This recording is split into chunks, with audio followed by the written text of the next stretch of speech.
Good morning, everybody. Happy Tuesday to you. It is 10 o'clock. It is time for 10 with Tim. Whew, y'all. It's still, we still got time to get out of here before the snowstorm comes. If one of y'all pulls up right now and tells me you're going to Florida, I will be in your car. Let's go.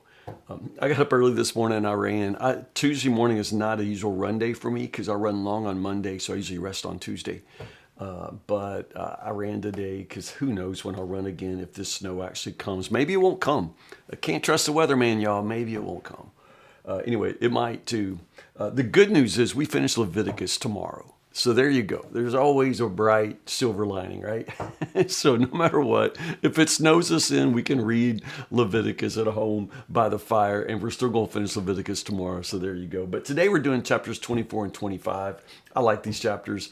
Guess what? I like Leviticus. I really, really do. I don't know why it took me this long in life to just jump into it, find out what's there, and learn to love it. But I've loved it, and I thank you for that. Thanks for doing this study with me. Leviticus has been good, but we're not done. Let's finish it. Chapter 24 is a weird kind of chapter. It clearly divides into two sections. First, it's the rules for the tabernacle, just basic rules pertaining to the lampstand and what's called the bread of presence, the bread of the presence. I think the basic principle here is a good one, and that is that the people are expected to provide for worship all the time and not just festivals. We've been talking about festivals. Yesterday was festivals. And there were lots of instructions for the people regarding those special days. But here, it's just a reminder, no, y'all got to bring oil all the time so we can keep the lamp burning, that we can't let the lamps go out. You know, we got to keep the lights on at church. It's kind of that. People are like, I don't want to pay my tithe just to keep the lights on. Well, dummy, somebody go, you got to have the lights on, you know. The lights aren't going to stay on by themselves. And this is just that basic instruction. Hey, y'all, there's needs all the time at church. You got to keep coming. You got to keep giving. You got to keep taking. You can't be a Christmas and Easter only kind of person.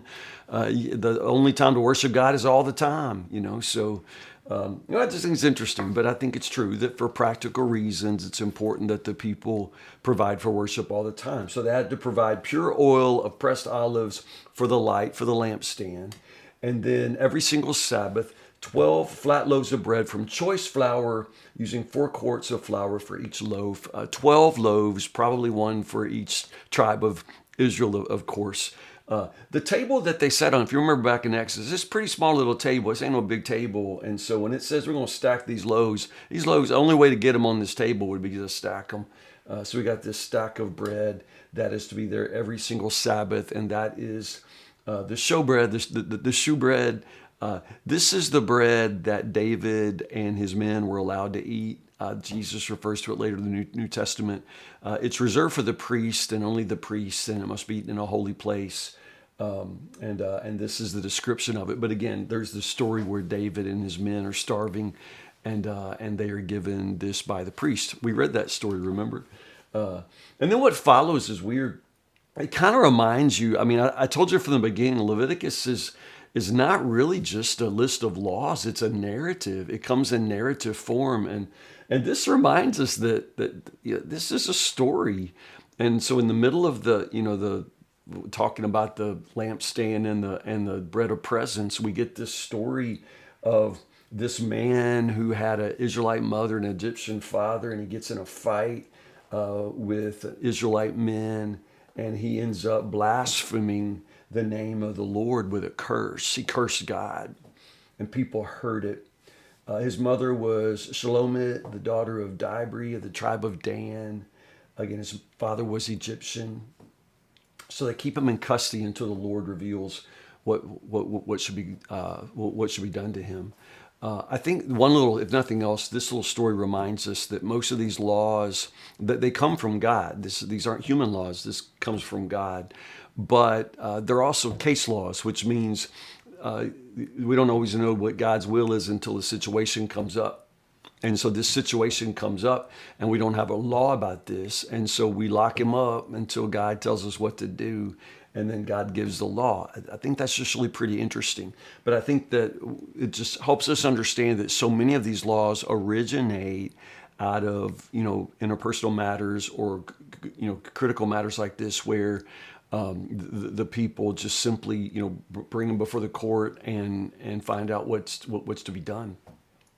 The thing about the unique sin of blasphemy, especially in the ancient world, and this would be strange to us, but blasphemy brings guilt not just to the person with the mouth, but everybody who hears it. There's a sense in which now I've heard that's something I should have never heard, and now I'm guilty of blasphemy too. It's really interesting the way they felt that blasphemy was a kind of contagion that would spread. And so that's why when finally, God reveals that this man must be put to death, he's put to death in a special way. Notice it says, all those who heard the curse must lay their hands on his head. Kind of like, when you're sacrificing an animal, you lay your hands on the head to transfer that guilt to the animal. And so those who heard the curse are guilty. They lay their hands on the head of the mouth, so that all that guilt gets transferred back to him, and then he is killed. And that is the way of removing the sin from the camp of the people. Does it make sense? In this, exposition here, as God reveals that law, there's other laws that are also expounded here, including a repetition of what's called lex talionis, which is an eye for an eye, a tooth for a tooth. That sounds brutal to us. The idea that if somebody causes you to lose a hand, you got to cut off their hand. But remember that lex talionis is actually it's a way of ensuring that punishments are appropriate to the crime. In other words, if you give me the finger in traffic, I don't get to go burn your house down. And this is how people are. I don't usually just want to, give you the finger back. I wouldn't do that, but you wouldn't give me the finger either, right? I'm just saying, it's not just, tit for tat. Most of the time people want to, like say, you cuss me, I'm going to bust you in the mouth, and this eye for an eye ensures that punishments are proportionate. Now, I just remind you, in the New Testament, Jesus says, you've heard it said, an eye for an eye, tooth for tooth, but I say to you, Jesus says, love your enemies, So for Jesus doesn't erase the principle of proportionate punishment, but what Jesus does say is that his disciples aren't going to live, tit for tat like that. We're going to live by total selfless love. So that's Jesus's take on lex talionis. Chapter 25 is quite long. It's the Jubilee laws. I got a minute and a few things to say. First off, recognize it's in 3 sections. They're all typically Leviticus fashion. Each section ends with that phrase, I am the Lord your God, which occurs at the end of the first section in chapter 17. That's the rest for the land, the Sabbath for the land. The section that ends in verse 38, which is the redemption of property, and then the section that ends at verse 55, which is the redemption of slaves. The purpose of all of this is that people are not, reduced to utter ruin because of debt. And I think it's rather fantastic. There's, of course, first the rest for the land. Every 7 years, the land has its Sabbath. It must be allowed to rest, which means you do not farm it. You don't do nothing. You're allowed to eat day to day what grows, but you can't go out, with your combine and harvest and put it in your barn. It's almost like the manna principle. You just, you can eat what grows, but you can't store it. You can't try to keep it. You depend on the Lord. That's the land's Sabbath. But then the year of Jubilee, which is every 50 years, and of course the chapter defines how you calculate that, every 50 years.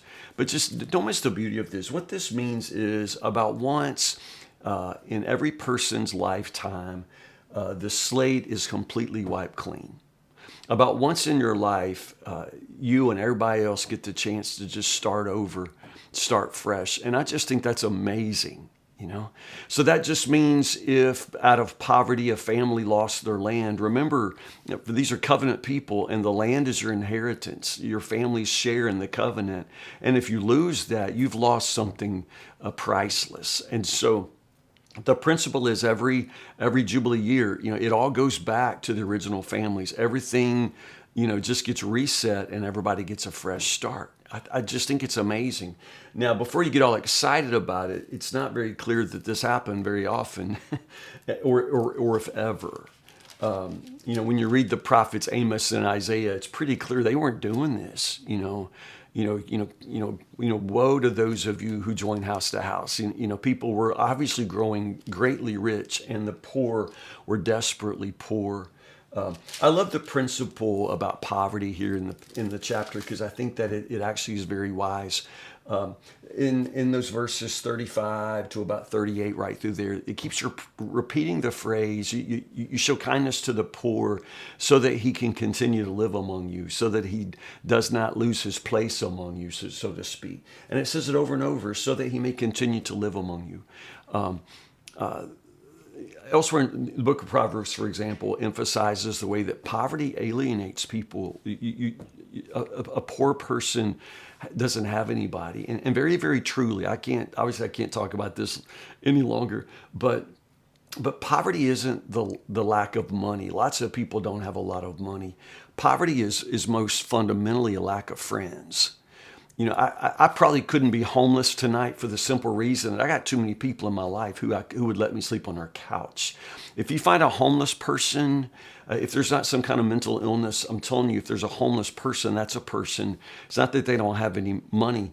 It's that they don't have any friends. They don't have anybody that will help them. Maybe they're addicts and they've used them all up, whatever. But the point is, they are so alienated from everybody else that they no longer have a single friend in the world who can help them, who would help them.